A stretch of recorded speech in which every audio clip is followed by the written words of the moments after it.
Spirit Airlines. Why are they hated? Have you ever seen a bright yellowed passenger aircraft and asked yourself which airline they belong to? That is, if you haven't been in one of those aircraft yourself. Flying a uniform fleet consisting of Airbus aircraft, Spirit Airlines is one of the most popular airlines in the United States. Recently, their popularity has taken the form of notoriety, and that's what we're going to discuss today. Hello guys, welcome back to a brand new video on the channel. In this video, we will talk about everything there is to know about Spirit Airlines, starting with a brief historical background to the recent developments about its reputation among the public. So stick around as we delve into the intricacies involving this business and the related controversies. Spirit Airlines, known for its ultra-low cost, was founded back in 1992. But its history goes 3 decades back. In 1964, a trucking and logistics company named Clipper Trucking Company was formed. The company used to operate in the United States, providing logistical services to many other companies. As their business grew and their clientele increased, they felt the need to add air-based logistical operations. Obviously, building an airline from scratch is no joke. So, in 1977, they tied hands with another airline to move their packages around the U.S. In the same year, they changed their name to Grand Air Transfer Incorporated. Once again, the business was booming and the company decided to launch its airlines. But this time, not to cater to logistical operations, but an airline that was built for leisure travel. In 1983, Charter One Airlines was established and made flights to entertainment hubs across the U.S. The top locations included the Bahamas, Las Vegas, Hawaii, and the Atlantic City. This venture was quite successful, as previously no company would cater to consumers taking family vacations and going for holidays. I guess the sole reason for which Charter One was kept limited to a few locations was that the firm was trying to find out what worked for them. From moving packages to transporting passengers is a huge transformation. So when the experiment of Charter One was successful, in 1992, the company expanded its operations. New locations were added, a whole new fleet of aircraft was bought, and above all, the company was rebranded to its current name, Spirit Airlines. Since then, the company has diversified on every front. Their fleet has been changed to Airbus jets, and the airline, which was strictly operating domestically, started its flight operation beyond the United States. And that's how it all started. Today, the airline with its bright yellow aircraft is known as a convenient travel partner if you're looking for cheap fares. And with that reputation, they attract a particular clientele that has made Spirit Airlines worth over $2 billion today. You must be wondering though, how can they be so successful and hated at the same time? Well, until now, I have merely discussed the historical background of the airline, so that you could get an idea about where it all came from. Now, however, let's delve into the talk that you all came here for. What's wrong with the airliner and why are they so hated? So, I think you need to know where it all went wrong. The thing is, since an airline was established, it gave out a clear message of being the cheapest and that at the same time, a safe travel partner.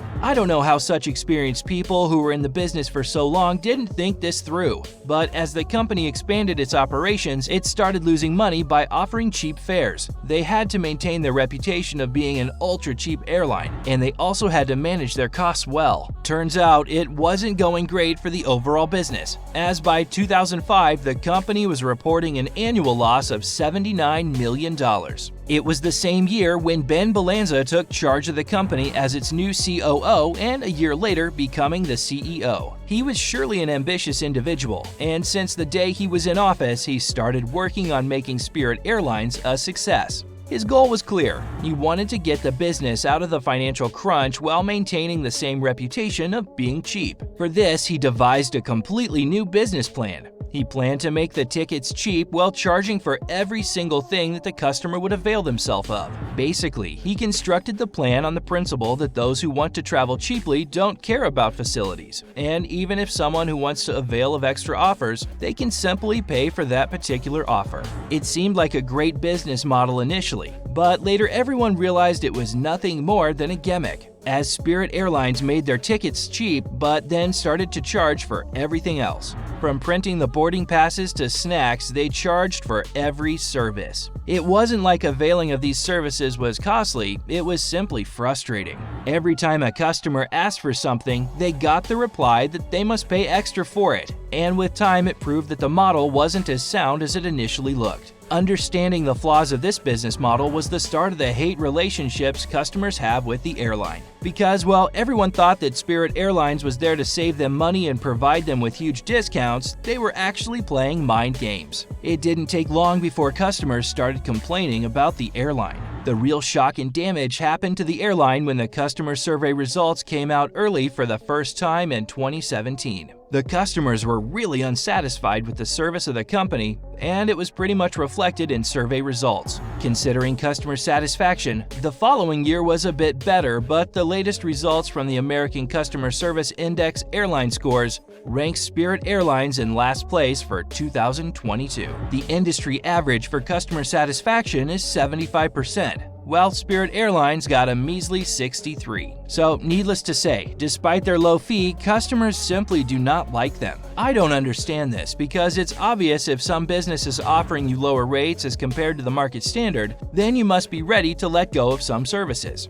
The next issue I'm going to discuss is exactly based on the following problem. When Spirit Airlines decided to bring their fares down, they thought about cost cutting, and the very first thing they did was ask Airbus to put more seats in their planes. The thing is, every aircraft have lots of space that is spared for the legroom, but Spirit Airlines discovered that instead of providing extra legroom, they could put in extra seats. The higher-ups liked the idea because more seats meant more tickets sold, and even if they were selling at a lower fee, still increasing the turnover was a good idea. Plus, when you consider that the airline was charging for other services, that meant more revenue flows inward. And when Spirit Airlines put in more seats, the space inside became all crumbled up, and that's when the ratings of the airline really went down. First, it was just the extra payments that customers had to make in order to get extra services. But now, no matter how many extra services you pay for, you will end up on a plane that has little to no legroom, and there are just so many passengers in the cabin that the aircraft becomes very suffocating. I don't know how the management can deal with this pressing concern, because it's not very pleasurable to experience travel in an aircraft with no room. And for that, customers are right to hate this company. I know many will argue that it's a trade-off between comfort and affordability, but making the experience so gruesome isn't the right way to deal with it. If you think the list of problems were over, then you are wrong. Hate is a very serious word. The earlier reasons were due to the discontent that customers felt by taking airliner services, but the very weird and worrisome part is the way that they advertise. So what happens when Ben became the CEO was that the business was down. So to attract more customers, they had to advertise. And we all know how costly advertisement can be if done right. So what Ben did was exactly the opposite of right. Instead of spending more, he took a controversial approach and started using inappropriate slurs in their marketing campaign. From their Many Island Low Fares or MILF campaign to the campaign that came out just after they added their 69th aircraft to the fleet. You can understand that just by looking at their advertisements what they were doing. According to some marketing geeks, by doing this, they did not have to spend a ton of money, so they're not wrong for doing that. And some even said that their marketing department is being naughty, and that's it. If we look at the results of it, it really grabbed the attention, so Spirit Airlines were able to reach more people by spending very little, all by publishing controversial advertising. Every time there was a new ad rose new controversy, and immediately it did the job it was supposed to do. So I guess it was an amazing strategy from the management's end, but doing this is not a sustainable thing. Once people understood what they were doing, they started to dislike it. The fun part was over after a while, and when they kept on going like this, people started to seriously hate them.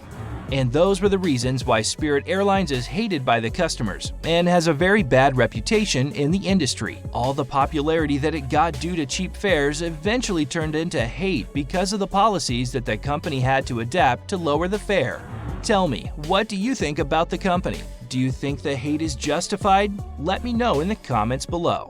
On that note, I'll end the video here. I hope you liked it. If you did, please give it a thumbs up and don't forget to subscribe to the channel. Thanks for watching, and I'll see you in the next one.